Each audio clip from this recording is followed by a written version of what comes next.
Le PSG, on y va les gars. Avant que Daniel déroule son avis, il y a les infos du soir à partager quand même, notamment la compo de départ pour demain.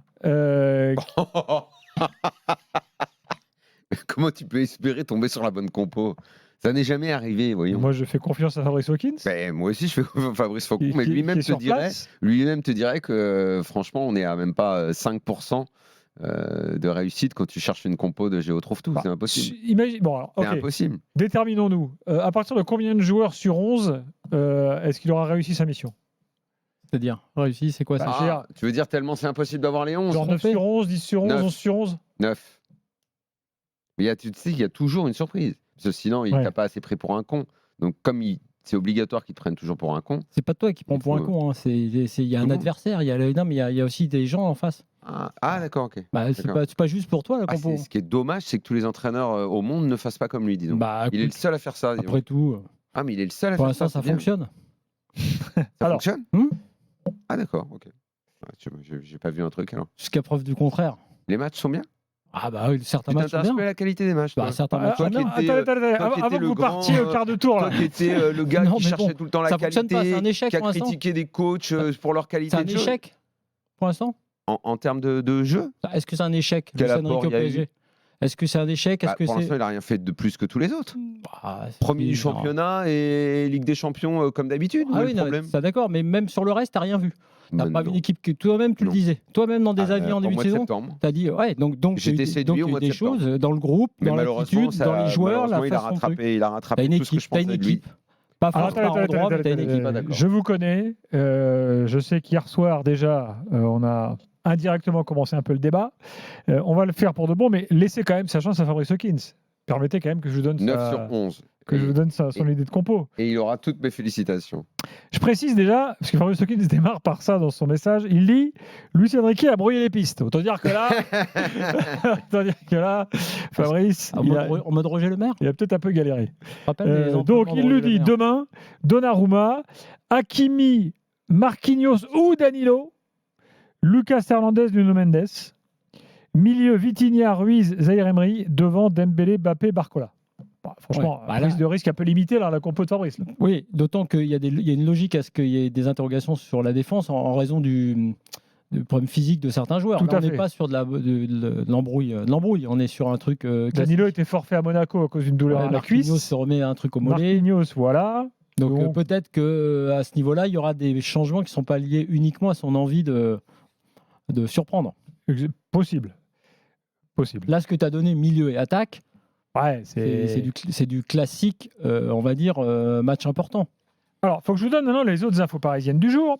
Évidemment, en conférence de veille de match, Luis Enrique a été questionné longuement sur Mbappé. Comment est-ce qu'il va gérer Mbappé? Est-ce que ça peut être la même chose en Ligue des Champions qu'en championnat?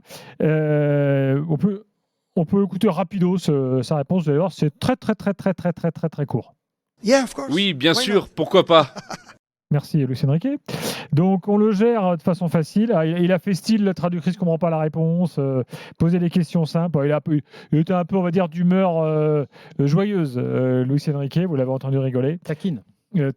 Voilà. Bon, il n'a rien dit d'extraordinaire, hein, mais il a laissé sous-entendre qu'il pouvait faire ce qu'il voulait. Et puis alors quand même, important, la Cadena Ser, radio sérieuse en Espagne, explique aujourd'hui très sérieuse. Explique aujourd'hui que Deco, directeur sportif du Barça, a fait de Luis Enrique son favori pour la succession de Xavi l'été prochain. Le problème, c'est qu'il est sous contrat quand même, Luis Enrique. Pourtant, voilà. C'est curieux qu'il veuille ça un coach comme ça. Voilà. Qu'il aille à la maison. C'est curieux qu'il y ait un coach qui fasse autant n'importe quoi. Mais pourquoi? Pas du tout, il rentrerait chez lui. Non, mais chez lui, il va... Rappelons qu'il a eu des résultats à Barcelone, bien sûr, Ligue des Champions. Il a beaucoup plus d'échecs que de résultats. Si on prend le temps de se pencher un petit peu sur sa carrière sans vouloir être un avocat, le Dupond-Moretti du football. Si on veut juste être un petit peu objectif, ce que je ferai dans un instant, peut-être qu'on va pouvoir au moins s'entendre sur 2-3 choses. Parce qu'à un moment, il ne faut pas non plus vouloir juste me contredire pour me contredire. Il y a juste des réalités. Il est le dernier entraîneur quand même qui a eu la Ligue des Champions avec le Barça. Il y a juste des réalités. Oui, ce qui se passe en 2016 et 2017, c'est un four absolu. Et 2015, sa tête ne tient qu'à un fil et l'équipe est totalement en autogestion. À un moment, il faut quand même se renseigner sur ce qui s'est passé, appeler en Espagne et voir la cote qu'il a. Que Deco en fasse sa priorité. En Espagne, j'allais y venir. Il n'a pas la cote du tout. Effectivement, il n'a pas la cote du tout. Bon, après, surtout son passage en sélection qu'il a plombé. Hein, non, même au Barça. Mais dans la maison Barça, qui est une sorte d'île un peu fermée, il fasse encore partie de la famille, très bien, pas de problème. On en a vu d'autres, des choses comme ça. Et très honnêtement, qu'il y aille. Alors, les gars, dernière petite chose quand même d'avant-match, je voulais en parler avec vous là ce soir, parce que j'ai eu des échanges sur les réseaux sociaux à ce sujet. Notre ami Luis, qu'on adore. Oui, mais qu'est-ce qui s'est passé? C'est quoi, je vous raconte, c'est quand même extraordinaire.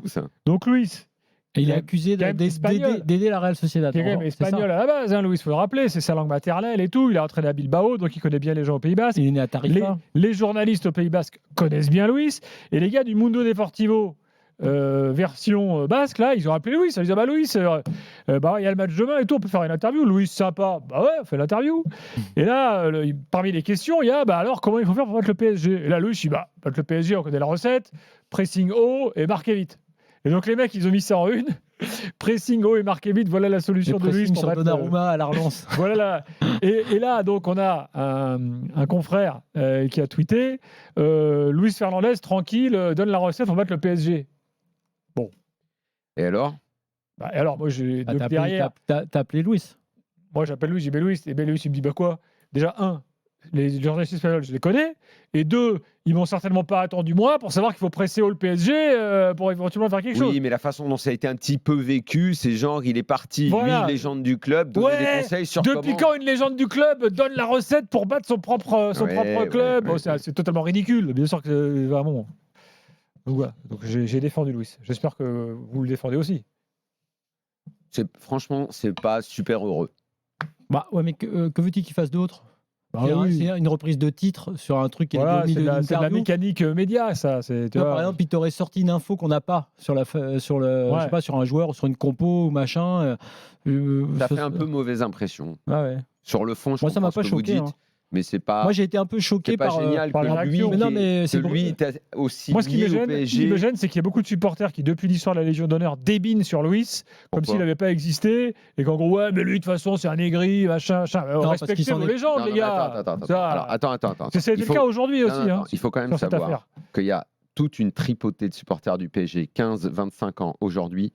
Honnêtement, on n'est pas loin de la débilité. Ouais, mais je suis pas sûr que ce soit eux qui. Ah si. On est sur des 15-25 en ce moment. C'est d'une gravité absolue. Il suffit de voir d'ailleurs avec quelle passion cette même génération débine sur Mbappé la plupart du temps, ou même sur le club, ou même sur les légendes, à ne pas croire, à ne pas connaître, à ne pas s'informer, à être dans l'ignorance totale. Ça ne m'étonne pas qu'on ait cette réaction par rapport à Luis. C'est même complètement fou. Bon voilà. Après, moi, c'est Bruno Salomon total à Luis qui a dit ça. Moi, j'ai vu Bruno Salomon de France Bleu que j'aime bien, et donc il a dit ça. Donc quand il a dit ça, je me suis dit merde, qu'est-ce qu'il a sorti? J'ai regardé ce qu'avait mis Luis. Ouais, en fait, je te dis, c'est une reprise avec un titre, tu sais, un peu flashy, quoi, tu vois. Si tu veux le vendre comme ça, oui, tu peux le vendre comme ça. Moi, je vois plutôt quelqu'un de connu et dans la parole reconnu dans le milieu du foot qui répond à une interview.